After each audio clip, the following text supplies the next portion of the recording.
Kia ora and welcome to Cinema in Context, where we discuss all things film and the connections between. My name is Jeremy Downing. I'm William Chen. And I'm Sarah Watt. And each month at Cinema in Context we discuss two films, one current and one retrospective, with some connection.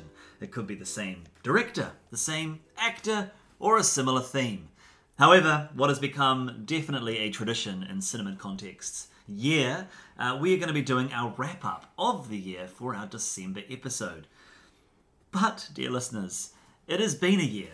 Right, team? Right? Yeah, what a year. What a year. Yeah, a year. 365 days It of really is. this. Movies have been pushed back. Movies have had their release schedules changed from coming out in cinemas to being online. And really the streaming services have won. They have truly won out of this scenario of COVID interruptions and lockdowns and cinemas being closed. But I feel for a lot of our cinemas, they've had a really tough year. So we've been sort of thrown a little bit with trying to figure out how we might do our best of 2020. And usually between us, we would have seen a fair number of films.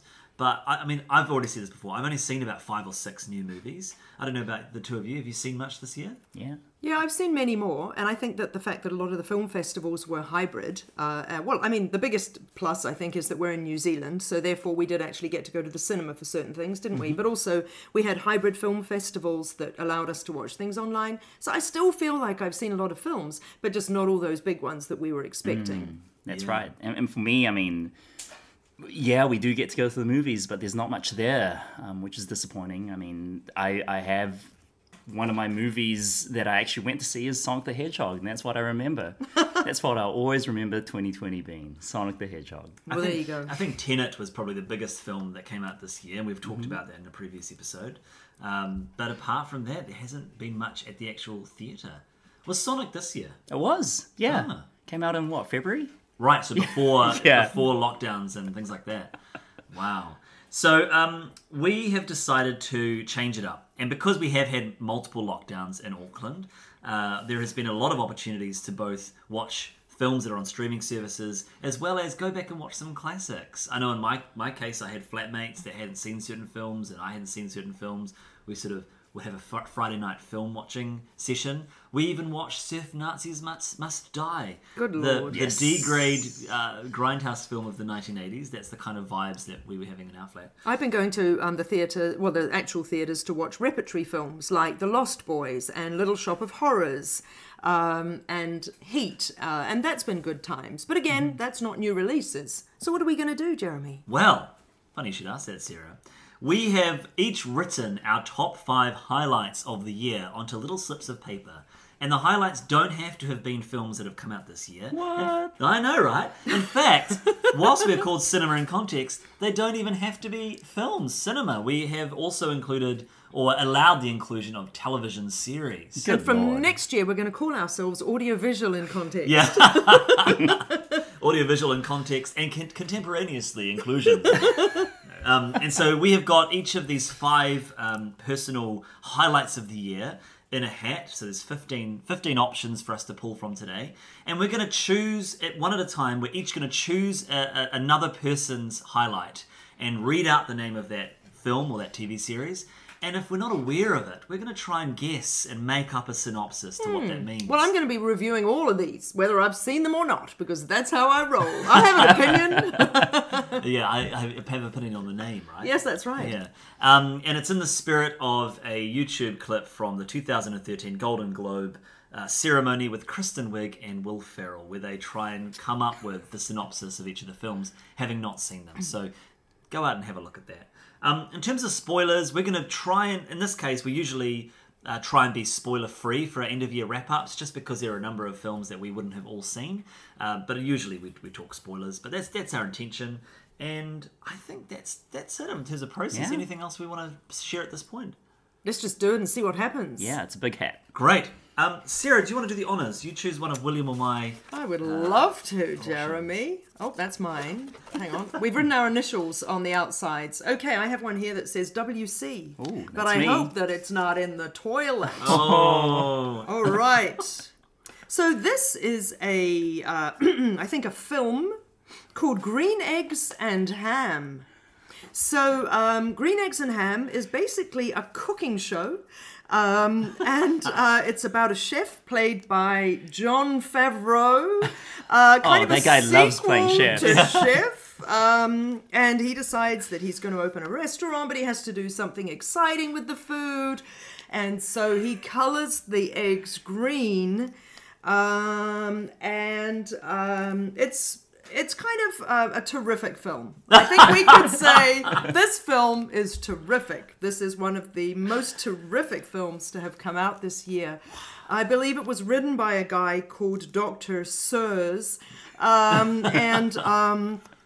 than that, I don't know though. Did you guys see it?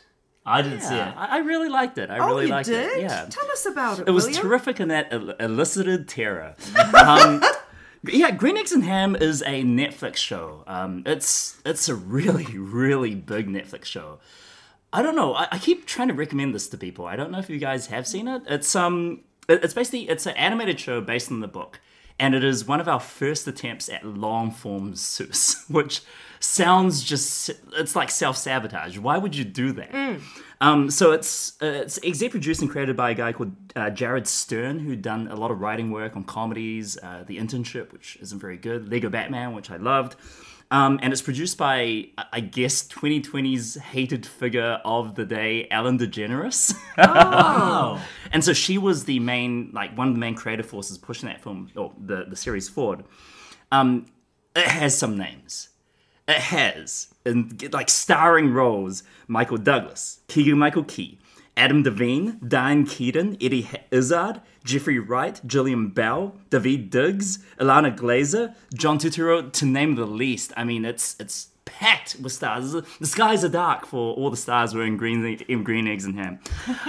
Does it use the script of the book?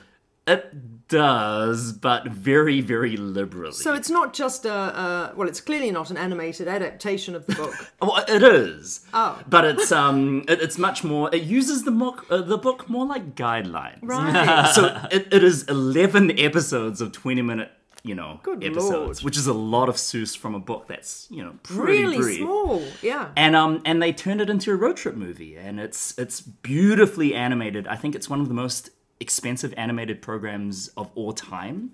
Each episode was $1 million to produce, and it just shows on screen. Like it's cinema quality animation on a TV screen, and with really, really beautiful, I guess, characters and messages. I love the show. And the characters are fabrications. Well, some of them are from the book, and all the episodes are named after settings in the book. So there's an episode called Dark, and there's an episode called Boat. Right. And there's an episode called House and an episode called Mouse. And again, it uses those bits from the book and some of the iconography from the book as jumping off points for just crazy stuff. The final thing I'll say about this is that it really... It doesn't come across as too contemporary, which I really enjoy, because a lot of Seuss adaptations, like... what's called the new Lorax, which I really didn't like, and it tries to be hip, has pop songs and all that, and for the most part I feel like Green Eggs and Ham avoids all that stuff, and it comes off as a very sweet tale about, I guess, the theme being never to judge things by their appearances, which is the theme of the book. I was going to ask you that, what is the theme? Because Yeah. that's the best parts about Seuss, right? And I agree with you about the introducing the pop music and the Lorax, and all that Cat in the Hat film. Yeah. Oh my goodness, The Grinch, which I enjoyed as a kid, but it is not a pleasant movie to watch. And it just must show how challenging it can be to adapt Seuss. As a kid, I loved The Trouble of Getting to Solosalu. Have you read that story? It's a bit more of an unknown one, and it's about the grass is always greener, right? And that there's this character that is trying to escape his problems, and he's going to go to Solosalu, which is this beautiful city, and of course there's a great lesson at the end. But I was thinking as you were talking, I was like, what's the lesson of Green Eggs and Ham? And I guess I like that. It's try them. Yeah. Is it pitched at little people? It is very much a show for children. There are many things for adults, right? I mean, with the cast alone, the David Diggs character, he plays the titular mouse. and he's basically a mouse Jean Valjean, and he sings like Les Miserables songs. It's very weird. But yeah, stuff like that. Like it's very wholesome. It's very beautifully animated, and I think you'll really get something out of it at the end. Great. There's two texts that are coming to mind with the Netflix animation, which is Klaus, which is another one that you have suggested, William, and The Little Prince, which was a really lovely film to watch. So whilst Netflix can be very hit and miss with all of its content, there are some really great animation offerings on there. So Green Eggs and Ham is one to try. Nice to think that David Diggs obviously is fantastic in Hamilton this year, as well as Snowpiercer, the TV show, which is not one of my 5 picks, but was actually a stalwart of my lockdown living. So great. Cool. Thanks, William. Yes. William, do you want to do the honours and Of pick another one? course. SW. Well, Sarah, what I was going to say that this process is a metaphor for 2020, and that it's pulling things out of a hat and hoping that there's some works. consistency. Yeah. You're hoping it works. Babyteeth from the year 2020. Ladies and gentlemen, there are films about adult teeth. There's even films about teenage teeth. But Babyteeth is about the little toddler teeth that they go to their little daycare, and it's like a tooth-based world. It's so magical. And I guess lessons are learned, because lessons gotta be learned, right? And there's for me, the highlight of Babyteeth is the tooth dance party at the very end. My goodness, what a blast. Oh, wow. Sarah, do you want to enlighten us? Well, Babyteeth is, I believe that I called it a little Aussie charmer. It's an Australian movie. It's the first feature by a young woman called Shannon Murphy. And it is absolutely superb. It stars Eliza Scanlon. Now, earlier in this year, I saw Little Women, the wonderful Greta Gerwig adaptation. As we all know, there are 4 sisters. They're very, very dynamic, except for little Beth. And Wussy Beth is played by the wonderful Australian actress Eliza Scanlon. The beautiful thing about Babyteeth is totally different character for her. She plays a middle-class schoolgirl who has cancer, who is fighting cancer. She lives with her very liberal parents. One's a psychiatrist, the other's a musician. Her dad is played by the wonderful Ben Mendelsohn, my favourite Australian actor. Yeah, he's and great. This is absolutely his least creepy role, which is so encouraging. He plays her dad. Her mother's played by Essie Davis from the Miss Fisher mysteries. And of course, Babadook. And Babadook, which I have not brought myself to see, but yes, she is indeed. So Eliza Scanlon's character, Miller, lives with these very liberal parents in a well-to-do suburb. And one day there's this fantastic meet-cute on a railway station, a grimy-looking drug addict young lad, played by a chap called Toby Wallace, from I think the Society or the Community or some kind of Netflix show, whatever. It's for young people. I haven't seen it. But anyway, he hurtles past her on the station platform as if he's going to leap in front of a train. But then he turns and it's all just a joke because he's strung out and kind of weird. And they have this wonderful meet cute, and she falls in love with him. And he's a little more elusive because he's a bit older and he's erratic and he's a druggie. But she brings him home to meet mum and dad, and this wonderful little relationship ensues. It is a fantastic film. Shannon Murphy, I believe she wrote it, or whoever scripted it, in fact it wasn't her, and I apologise to the scriptwriter whose name I have not jotted down, is so well done. This could be a cliche, it could be the fault in their star, fault in whose stars? Someone's stars, our stars. But it isn't quite that at all. You definitely have this odd couple pairing, you have all of the drama around that, but you have the quirks and the charm. You also have some really beautiful moments that speak to a teenager who is losing her hair and still being a teenager and wanting to be an attractive young woman and falling in love and all of those conflicting feelings. But all of the characters are brilliantly realised and brilliantly written so that even though there are laughs, it still feels real enough, you know? And needless to say, there's pathos. And it's a wonderful film, and I think that it's still out as we speak. And I was going to say, We've spoken about the paucity of films in 2020. We know that the big ones are being put off either till next year or indefinitely. But I tell you what, a space has opened up for local, whether that's New Zealand films like Savage Baby Done, which arguably would have come out anyway, but are going to get a higher profile because there isn't very much to compete with. But also for films like Babyteeth to be able to come out and really find their niche. And I don't mean that sneeringly at all, like, oh, we're so desperate for movies, we'll watch anything. In this instance, Babyteeth is a 5-star, fantastically assured feature debut, and it deserves everything that it's going to get from that. You know, it did win a prize at Venice, I think last year at the Venice Film Festival. But yeah, so actually there is reference to one tooth in it, but other than that, no dance party to do with teeth. There is a dance party, but it's not to do with teeth. So there you go. It's a great metaphor, isn't it, baby teeth? Yeah. And particularly when you add that with her hair falling out, it's quite a lovely and devastating connection. I like that point though about the content being getting more attention because there is less options.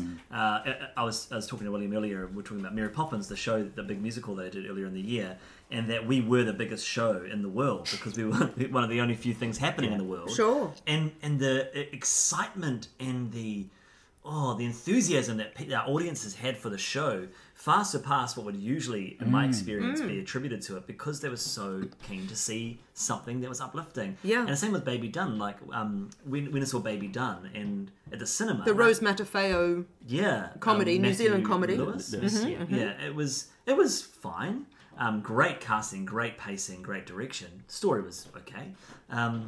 But it was wonderful because we were at the movies and it was a new film, and I like that we're allowing some of that local content to come forward. Yeah, totally. And interestingly, like back in the 90s, there was a lot of New Zealand and Australian film and far more not art house film, lower budget, but still event films that came out. And I feel that with this wealth of superhero movies and big budget films, it really has pushed a lot of that content out of the way. Yeah. And unfortunately, I think what happens is it then changes to some extent viewer expectation, and therefore everybody's like, oh, we have to make a superhero movie or a fantasy movie, and this is where we'll get into things like Watchmen and The Boys and all those sorts of films. But you're right, in the 90s, it was 93 or something when The Piano won the Palme d'Or at Cannes, and she won her Oscars, and, you know, I feel like following those kind of situations, suddenly New Zealand Film Commission is uplifted, it's going to put money into things, and you're going to find that things will, perpetuate. And bloody superhero movies, as much as we enjoy them, have really squished the market, probably. Hey, It feels like the only people championing like mid-budget, low-budget movies are, like, for example, Taika Waititi's Picky Films. There's more of that stuff coming out, but still not a lot. And even in Hollywood, I mean, that's definitely the case where mid-budget dramas or action movies or anything, they just don't exist anymore. You're either very small and very indie and very select, or your superhero movie. Yeah. Or you're on Netflix. Yeah. And the quality is not great.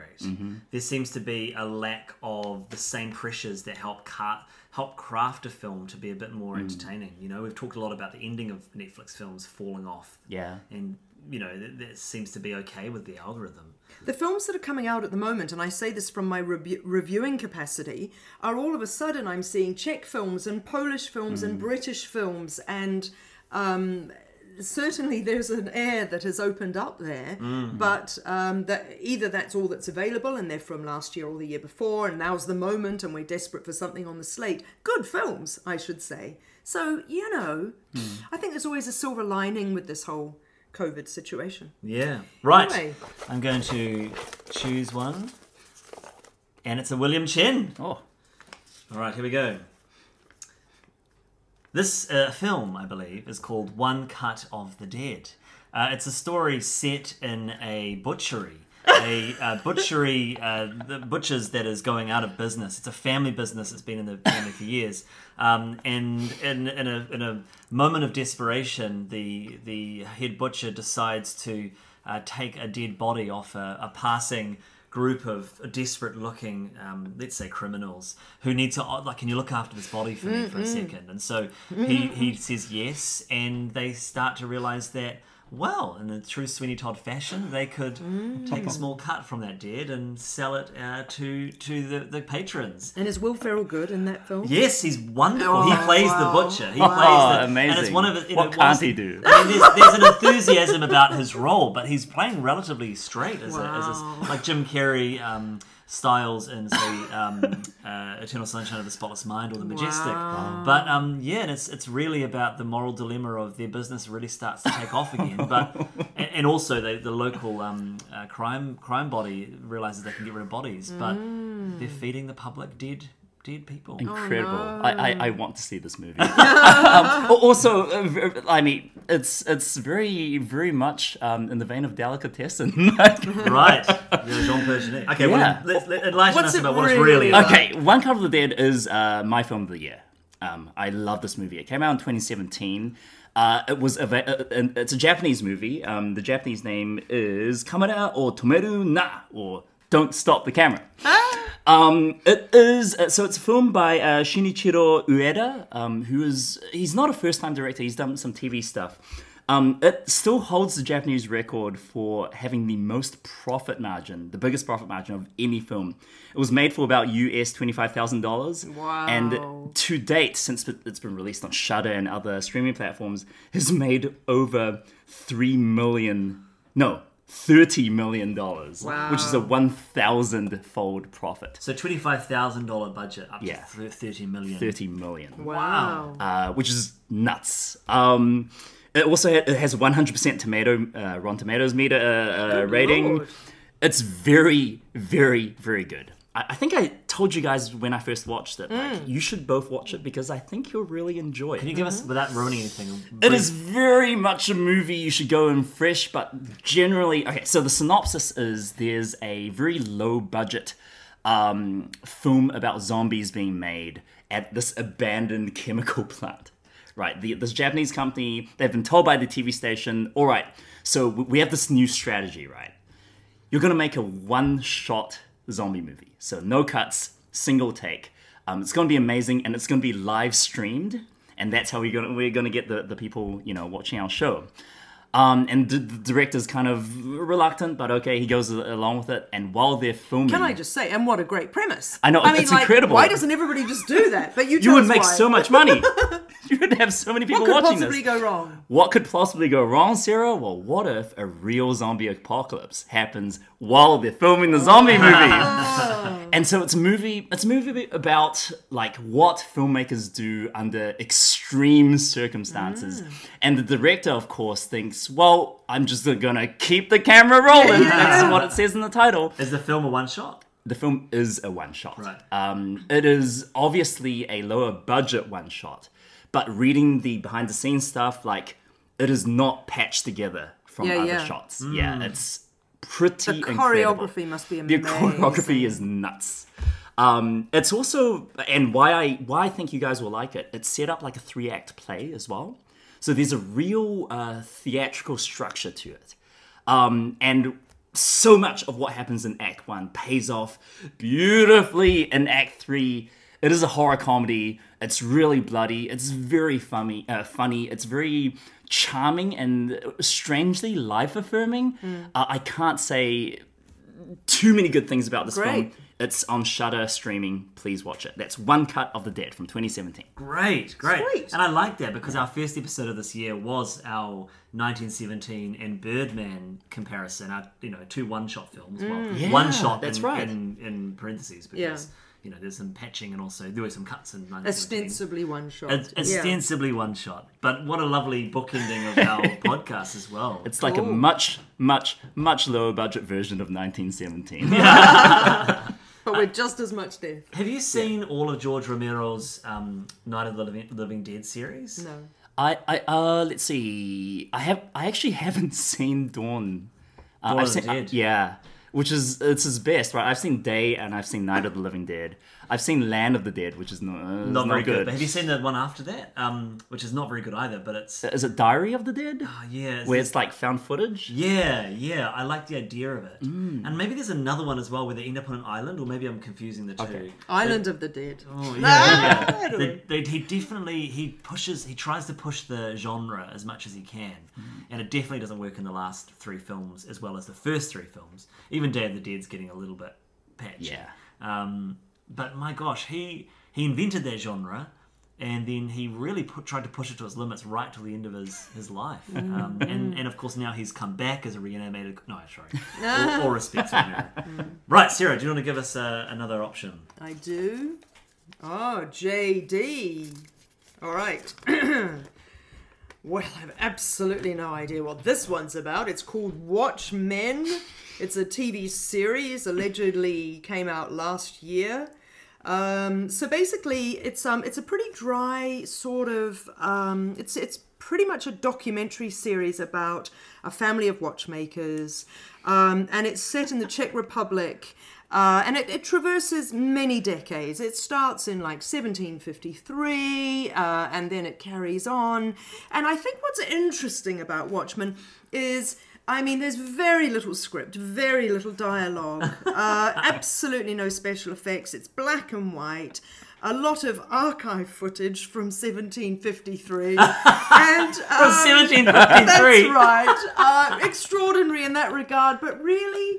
There are very long scenes of men, all men, doesn't pass the Bechdel test, taking watches apart with intricate detail and putting them back together.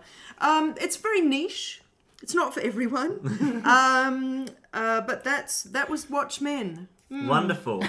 I mean, to be honest, Sarah, I know you're joking, but you know, a lot of those things are still quite relevant because you've got the Watchmen title comes from John Osterman's father, who was Polish. They were Polish refugees. Oh, I made that up. Yeah. And they escaped Nazi-occupied Poland.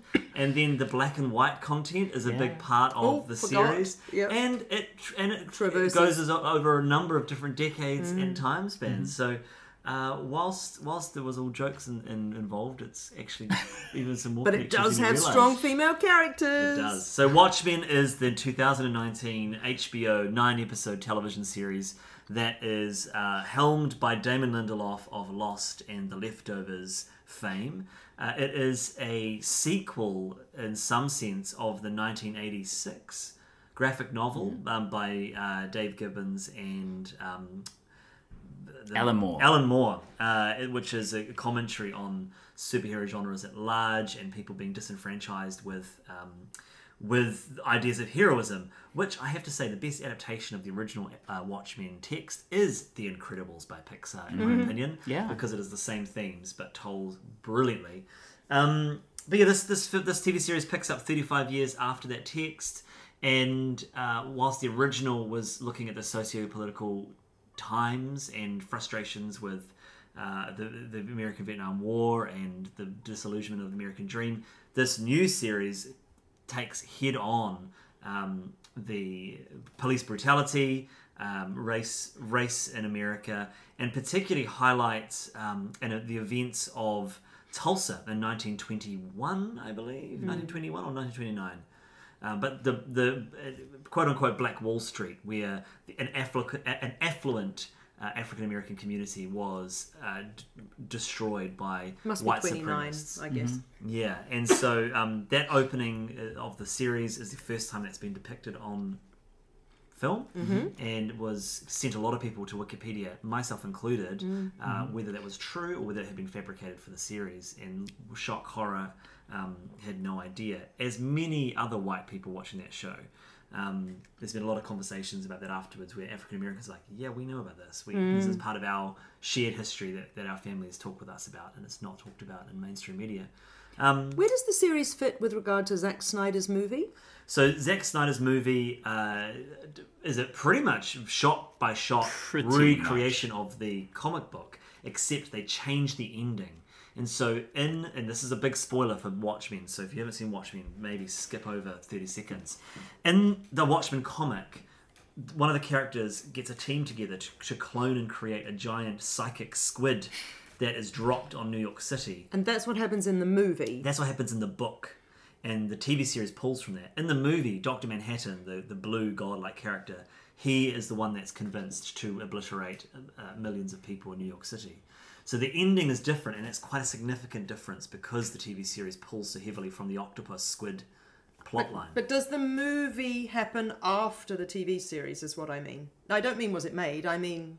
No, the movie is a 1986 set story. Oh, okay. And the TV series is 2019 set. Right, yeah. with flashbacks, obviously. But the TV series does reference the film in that there is a TV series within a TV series, which Yes. is in the original book. Is a comic book within a comic book. Yes. Which doesn't make the cut in the Snyder film. No. And in that... And it's quite risque. Well, and It's very, very weird and disturbing and odd. They're and... pulling from Zack Snyder, right? There's Yeah. the slow motion and the slick costumes, and there's all of that kind of over-the-top violence, which is absolutely part of Snyder's film. Yeah.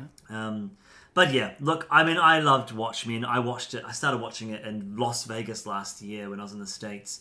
Finished it last year. Have watched it 3 more times. Who watches The Watchmen? This Yeah, guy. yeah.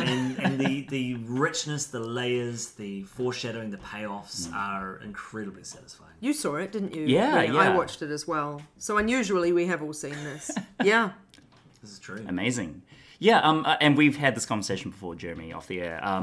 I loved the series until the very end, and I just didn't enjoy how everything tied together. Again, slight spoilers. I thought the series would have been much better and stand on its own legs better if a certain legacy character wasn't brought back directly into the fold. I thought they weren't going to do that, and when they did, it felt like the pieces didn't quite fit for me. So that's just my main beef with the ending. Yeah. On the other hand, to have Regina King, black woman, fantastic actress, who I first saw in the Will Smith movie, Enemy of the State, and she played his wife. And I always remember her, but it's interesting that she's actually been around for ages and ages and ages and ages and ages and is now becoming huge. And she's absolutely bloody marvellous, isn't she? Yeah, and it won heaps of Emmys, didn't Yeah, it? So it she did. won Best Actress. Yahya, who we talked about Yeah. recently. I forgot, is Abdeen, what's his name? Yahya Mason? I can't remember his last name. He's brilliant. He won. And I think Abdul Mateen, I think yeah, is that his name. sounds right. Yeah. Yeah. And then it won Best Limited Series. Yeah, so Best- definitely cleaned up. And Yeah. The music is so good. Trent Reznor, Atticus Ross. Right, who we spoke about just recently in our Social Network. social episode. network episode. Do you know how that came about? How they became part of the series? No? So Damon Lindelof was thinking, okay, who could create the soundscape for the series? And he thought, you know what, it would be perfect. I can't think of anyone more perfect than Atticus Ross and Trent Reznor. So he went to HBO and he says, oh, how can we get in touch with them? She says, do you know what's so weird? They got in touch with us yesterday, seeing if they could talk to you about doing the series of Watchmen. Wow. And then they said that they had made a list of all of the creators they'd like to work Wow. with in the film industry, and Damon Lindelof was up near the top. And when they heard he was doing Watchmen, and they were both massive fans, they thought, we've got to try and get involved in this. Cool. Nice. So it was a match made in heaven, really. Yeah. Yeah. Fantastic. Thanks, Jeremy. No worries. Yeah. Sarah, is it your turn next, I believe? No, I pulled out, so... Oh, yeah, you put on Watchmen. Okay. Right. William. It's another JD pick. Yes, I see what it is through the paper. Okay. Ladies and gentlemen, we're not going to beat around the bush. It is Jeremy's pick is Cats, a film from 2019. I'm Now- so glad William's pulled this out of the hat. Just when you thought you didn't need to talk about this film anymore. Just going to say that, like you, Jeremy, I've seen Cats. I think we've all seen Cats. I mean, how could you not see Cats? Oh, I saw a lot of cats. But did you see cat buttholes? Maybe not. Cats is a adaptation of the Andrew Lloyd Webber musical, and it is it's at the same time, it's a Schrodinger's cat situation, right? If you would pardon. I wish it was dead in pardon the the box. pun. It is at the same time one of the most abhorrent disaster pieces of all time, where every penny has been spent on something so extravagant and garish you just cannot tear your eyeballs away. And also at the same time, actually kind of good. Yeah, I think Sorry. it sort of stuck with me. I watched it during level 4 lockdown with my flatmates. It was so much worse than we thought it would be. We thought we were going to have this frolicking, hilarious laugh at the movie time. It was far more creepier, far more hornier, and just so bad that we were all a little bit creeped out, and that stuck with me. I had a terrible 2-day migraine in lockdown, which I'm still not convinced wasn't actually coronavirus. Like, it could have been coronavirus. And I had 3 different cat songs going in my head. It was truly a nightmare situation. A delirium. It was terrible. But wait, Jellicle cats, jellicle cats, jellicle. One of them was Mr. Mistopheles, right? Yeah. Mr. Mistopheles was stuck in my head. That film is the tonal deafness of let's have people singing live on set to let's cover them in CGI fur is just the weirdest double standard that did not work. The poor actors had given it their all, except for some of the ringing special guests. Like, I love Rebel Wilson usually, but she is terrible. James Corden is not good in this film. They all do the best they can with what they've been given, though. Like, they literally do what they're asked to do. Totally. And like, you have created a proxy character. I don't even remember her name. Victoria. So you can sing all the songs to her. And then you break the fourth wall at the end with Judi Dench just talking, singing at the camera for like 2 minutes. Yeah, for 2 minutes. Oh, it's so bad. It is so bad that, like, I agree with you, William. It's kind of amazing. Do you know what's so heartbreaking? Again, here comes empathetic Sarah. That so many of the actors had not seen the film until they went to the premiere. Yeah. And I mean, to be a fly on that wall, you know, just to see whether they are like, yeah, or whether they're like, wait, what? Or I don't know what it would be like, you know, because they enjoyed the process and thought that they had done something good, because you would. And what would it be like to be in the cinema and then have this collective experience of, oh no? It's interesting. I've been reflecting upon this.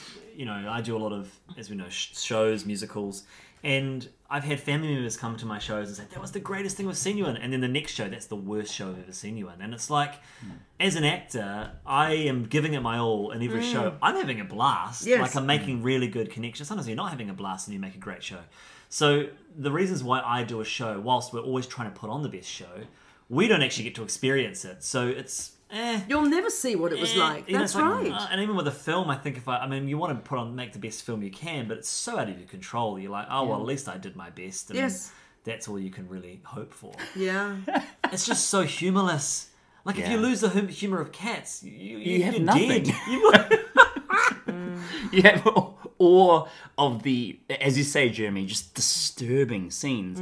I watched it with a group of friends. I've rewatched this film several times now. With a group of my friends, and we were just like, this is a cult. Like, they're worshipping Judi Dench as a god character. And everyone's going, and then they end up having an orgy. That's Cats, 2019. That's so, and it has to be a highlight for me because it was genuinely. I remember that night so clearly. I will remember that night as the peak and both the trough of the 2020 level 4 New Zealand wide lockdown. Beautiful. Right, shall I pick another one? Okay. Oh, I feel like I've picked William Chen each time. Have we? You could do another one if Sarah's. Yeah, I feel like Sarah hasn't had one. All right, here we go. Corpus Christi, the 2020 movie, is it's interestingly, like the other film I described, death has a good part to play because it is about Christie. She is a reanimated corpse, again linking to the zombie film earlier, who she has a heart of gold. And whilst she is rotting slowly and smells incredibly bad, she just wants to get a job and survive in this life. And so she's continually turned down at each of her job interviews because she has an arm that falls off halfway through, or her head, sort of slightly dislodges, or she just, has a great hunger for brains. But she finds a job working at a pet shelter. Oh. Yeah. And and chaos ensues. Right, Sarah, tell us about Corpus Christi. What is this funnily movie? enough, absolutely not at all, but for one small point. Corpus Christi was a Polish film. Now, technically it's a 2019 film, but we got it this year. And I'm pretty sure it was in the New Zealand International Film Festival. And absolutely the most stunning, heartfelt, extraordinary film that I'd seen till then. And possibly it is my most extraordinary film of the year. A young man whose name I don't remember. A young man is in a youth prison and he is coming towards the end of his time at that prison, about to be released. He'd be late teens, early 20s. And while he's been in prison and he's been rehabilitating his life, he has been taking on some of the Catholic worship within the prison kind of duties. Obviously not as an actual priest, because he's not an ordained priest, but, you know, learning how to do the Catholic stuff. And on his release, he's sent off to this neighbouring town where all of the releasees, if that's the word, go, and they're meant to work in a lumber mill. But he finds himself leaving the lumber mill, turning up at the local village, and the people make the assumption that he is the new priest who has come into the community to take over from the old priest. And he runs with it. And so this young man, who is an ex-con, for crimes I don't even remember whether we find out, but you know it's serious, is inveigling the members of the community who have experienced a terrible community tragic loss of young people. So they're desperate for this religious savior to come along, and he does, and he's amazing, but he's not legit. And so chaos ensues. So to some extent, he is indeed looking for a job. It is a beautiful film. The acting is superlative. The charisma of this young fellow who has that wonderfully complex character of being an ex-crim with a strong spiritual bent, who's actually lying to people, who blah, blah, blah, you know, but is also bringing extraordinary good. It's just amazing. It is an incredible film. So highly recommended if you ever get the chance to watch Corpus Christi. And I'm sure that a Polish film starring a whole lot of people you've never seen doesn't necessarily sound like the highlight of one's life. But yeah, amazing. Cool. Wow, Did you watch it at the film festival? Oh, brilliant. And and online, so it was one of those hybrid, you know, you could watch things online as well. So I don't know, it'll become available in the world at some stage. Magnificent. Again, a good simple setup. I like that. A really good simple setup. So great. And you know, I've seen criticisms, I think from Tarantino, where he said that so often films these days, American films, are just situations. You know, we just sort of have a situation and then We just watch people in it. We just watch people in it. Whereas a good story that has a good setup and then it kind of drives through is rarer. And I love that as a setup. I think you'd really like this film. Right, well, we've sort of come not to the end of our podcast, but we've got maybe 10 minutes left. And so what we're going to do is we're going to pull out our own last options. We've got 3 each, and we're just going to do a quick whip around of what their highlight is and why it connected with you in 2020. Sarah, you jump in first. So another one of my top films of the year was Queen and Slim. Now, it's actually a 2018 film, but we got it this year. I'm not going to argue. And again, I think it's one of those, the opportunity presented for this film to have its showcase. So highly recommendable. And it's interesting you say, Jeremy, about a simple setup. It's directed by Malina Matsoukas, a wonderful Black American female director. And the film stars the most beautiful couple of Daniel Kaluuya from Get Out and other British films, obviously, and Jodie Turner-Smith. They're an American young couple. They are minding their own business. They fall in love. He's the goodest guy. She's a great girl. They fall in love. The criminal law, the police basically get involved, and things go awry, and suddenly they're on the run for a crime that technically they had no hand in, but they're on the run for their lives. And they're crossing America, and it's one of those wonderful, I guess it's not really a road movie, but I guess technically it is because they're driving, where they encounter various members of family or locals or people who help them on their journey to hopefully get free. Beautiful performances, such a great story, exquisite looking film, wonderful cameo from Bokeem Woodbine from nice. Fargo. And The Rock. And The Rock. Yeah. Oh, I didn't remember that. And he plays Uncle Earl, and it's just such a beautiful, great film. Amazing needle drops of music from the time, and just fantastic. So, Queen and Slim. Brilliant. Nice. William, do you want to grab one of your... All right, Your third so ones. my third pick for, I guess, AV option of the Yes, year. yeah. TV series on Apple TV Plus called Ted Lasso. Very, very good series. It's a sitcom from Bill Lawrence of Scrubs fame, Jason Sudeikis, who stars as Ted Lasso, but also writers Joe Kelly and Brendan Hunt. And it's about Jason Sudeikis as the titular Ted Lasso, who is a college football coach in the States. And for some unknown reason, he gets hired by the Premier League to coach a soccer team, even though he has no idea what soccer is. It sounds like a ludicrous premise, but it takes an archetype, right? The clueless American, the good-hearted, oh, hey there, how you doing, American? Yeah. And it kind of exemplifies why this kind of character used to be a good guy. It's a show about optimism and about how he is a so-called dumb American, can come into a very toxic environment that's all about money and cynicism, and of course they're losing, he tries to get the team back on track, and how positivity can be infectious. And they win some games, they lose some games, but they grow as a team because of how Ted manages people and not how he manages sports. It's a beautiful show and very, very funny. I think you had me at Jason Sudeikis. I love him. What's it on again? It's on Apple TV Plus. So if you, dear listener, if you've purchased the Apple device in the last year or so, you will get it free. Ted Lasso. Ted Lasso, Lasso. Also stars people like Hannah Waddingham, the shame lady from Game of Thrones, who is his boss. She's in Sex Education. Right, that's right.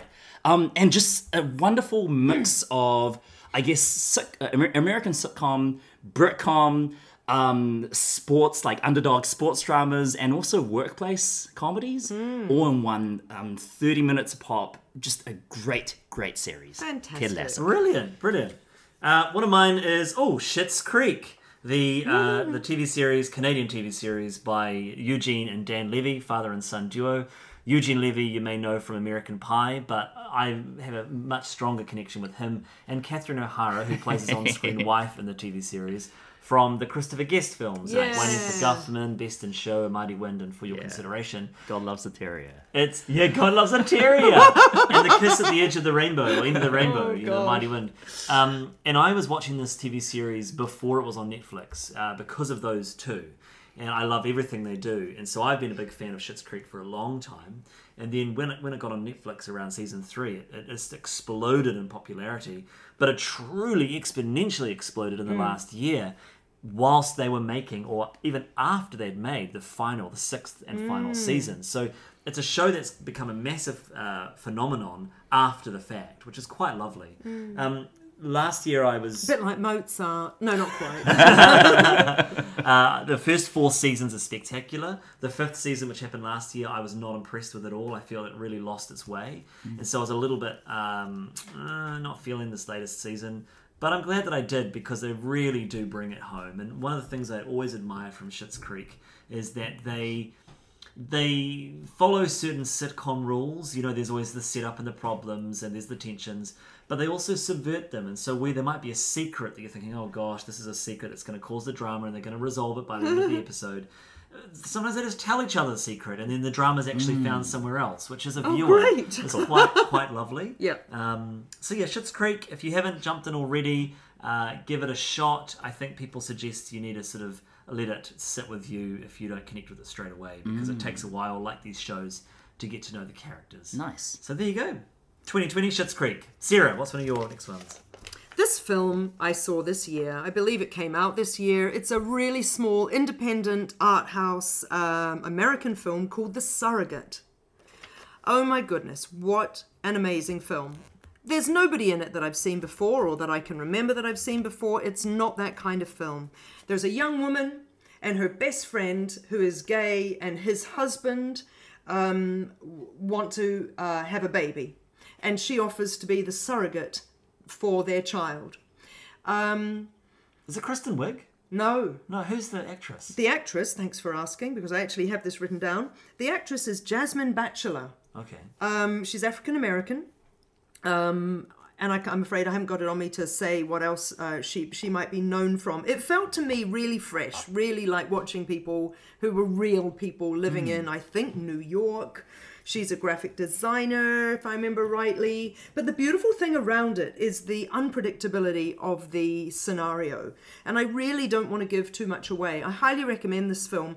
Suffice it to say, things don't go entirely smoothly. And I don't really want to add in why. But it's the kind of thing that this film is a classic, wonderful moral dilemma for an audience member to go, yeah, I wonder what I would do in that situation. And do we judge who do we judge here for behaving badly or for having the wrong attitude to this? Or can we actually see their point of view and go, well, yeah, this would be tricky or whatever. It's so great. And as I say, unpredictable as well. It's also such a joy to watch something without having any idea how this problem is going to resolve itself. So The Surrogate, directed by Jeremy Hirsch, highly recommended. Great. William? All right. Unfortunately, my final two picks are both quite sad.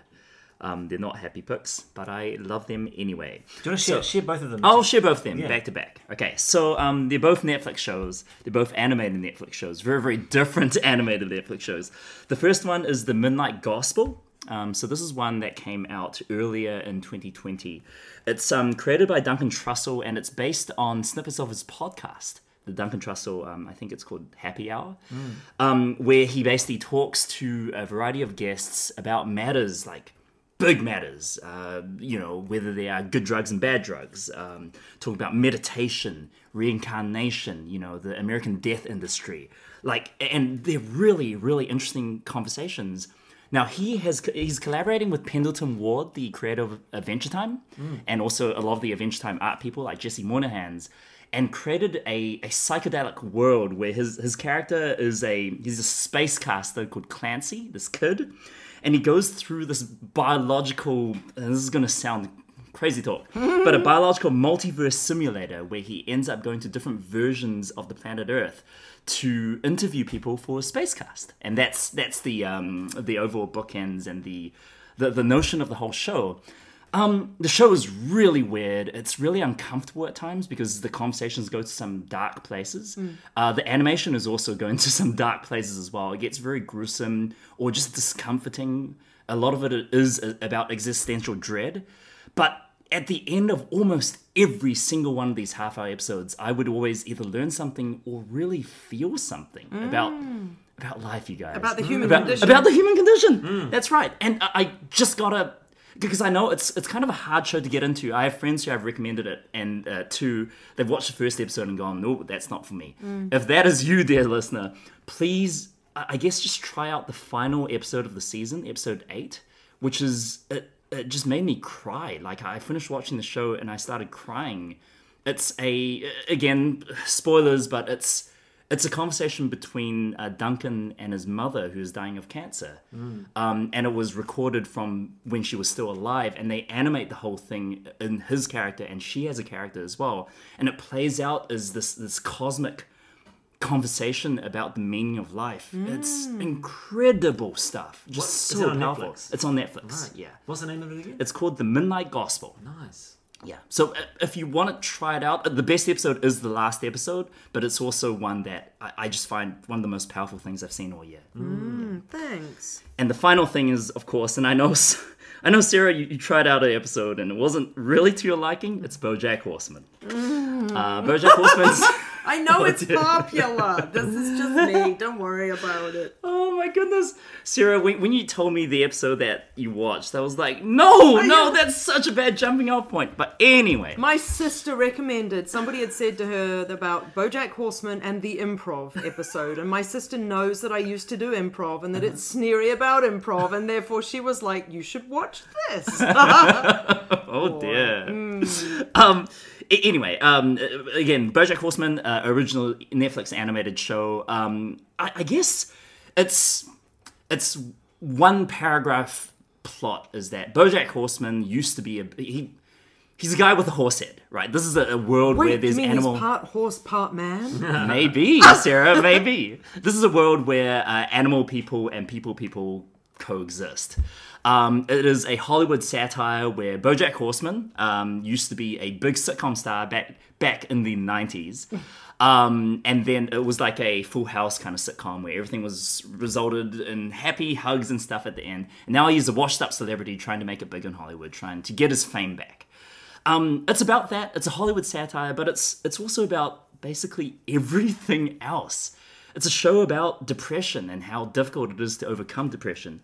It's a show about trauma, addiction, self-destruction. It tackles racism. It tackles like sexism and the Harvey Weinsteins of the world before Harvey Weinstein was actually brought up on these charges. So BoJack and the characters around him are just such flawed, beautiful characters living in this flawed, beautiful world, and you root for them even though you don't want to sometimes. I know. It sounds like the Beverly Hills 90210 that I grew up with. Issues-based drama. It is not a straight-up comedy. It's a tragicomedy, right? It's a dramedy.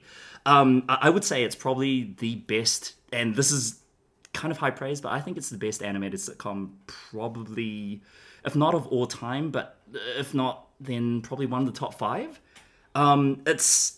Created by Raphael Bob Waxberg, and the art is by Lisa Hannawalt, which is amazing.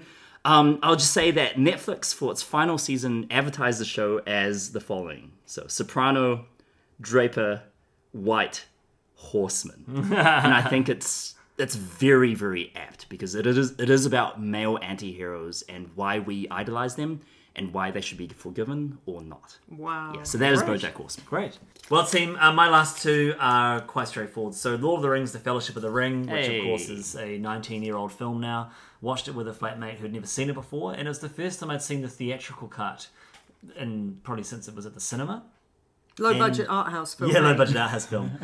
Really holds up. I can't speak for the sequels. I still love the sequels, but they rely heavily on CGI. That first film was wonderful. And it's the one that was before the hype, right? The first film was great. No one knew what it was going to be. Yeah. It's gritty, it's real, it's just, it was a great watch. And she was quite happy watching that one film and then me just telling her what happened for the rest of them.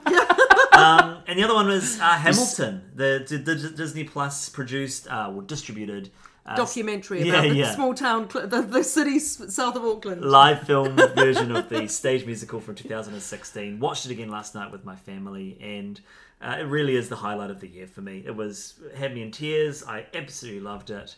And whilst there is definitely controversy about the content, it was the best thing that Disney could have done for me in this year of 2020. Bless you. Right, Sarah, what's your final film? My final film is The Invisible Man. I'm quite proud that actually 4 of my 5 films had really, really strong female characters and focus on a woman. The Invisible Man, which I have compulsively called The Invisible Woman all year for some reason, stars the wonderful Elizabeth Moss as, and I love the take on this film that they didn't focus on the man himself, they focused on the woman who was being victimised by the guy who had made himself invisible. It's directed by the wonderful Australian director Lee Whannell. Oh yeah. Whannell, who made Upgrade, which was one of my top films from a couple of years ago that I raved about in our end of year thing. Flippin' heck, what a great movie. The scares and everything are outstanding. The performances are outstanding. And the technology that renders our invisible guy, that we are able to see him move around and everything, is outstanding. So The Invisible Man, what a great and fun movie, and I can't wait to see it again.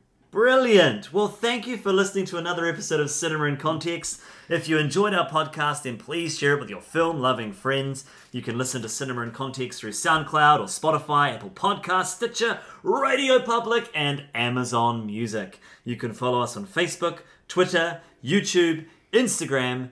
These are all great places to let us know what you think of this episode or give us suggestions for future films to discuss and compare.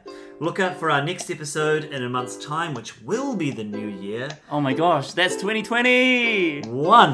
Oh. And until then, noho ora mai!